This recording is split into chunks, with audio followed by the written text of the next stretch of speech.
সারাদিন রাজধানীর বিভিন্ন জায়গায় রোজাদারদের নিয়ে টাকা ছাড়াই ছুটে চলেন এই রিকশা চালক। রোজা যারা রাখবে তাদের জন্য ফ্রি সার্ভিস, মানে কোনো ভাড়া নেই না। কারণটা বলতে যে এটা আমার মাথা ঢুকছে, আমি তো 11 মাস টাকা কামাইছি, 1 মাস নাই কামাইলাম, আল্লাহর জন্য আল্লাহর পথে ছেড়ে দিলাম। মানুষের উদ্দেশ্যে বলতে আপনার মানুষ জানি আমাকে তো দোয়া করে। এই বাসা হলো মোহাম্মদপুর বসিলা। আমি তো ভাইরাল হওয়ার জন্য না, আমি এখানে আসছি একটা টিপের জন্য, টিপ নিয়ে আসছি। এখন আপনারা তো সবাই এই বিষয়ে আমার বউয়ের মন্তব্য কি, এখন আমি যেটা বলবো সেটাই।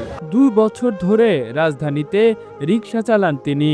3 বছরের এক কন্যা সন্তান ও স্ত্রীকে নিয়ে তার সংসার। ফ্রিতে সার্ভিস দেয়ায় সুমনের কোনো বন্ধু তাকে পাগল বলেও আখ্যায়িত করে। পরিবার থেকেও বাধার সম্মুখীন হন তিনি।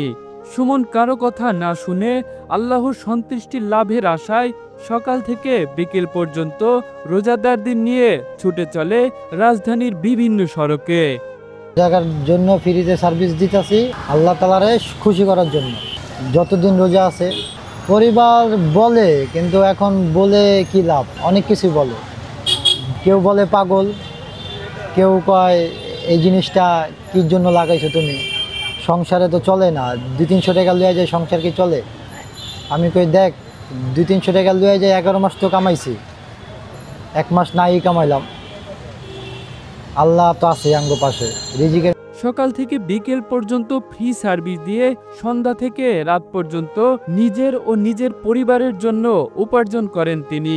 আপনার হলো সকাল 7টা-8টাতে সন্ধ্যা ইফতার রাত পর্যন্ত, এ পর্যন্ত হলো ফ্রি সার্ভিস, আর সন্ধ্যার পরে হলো তো ভাড়া।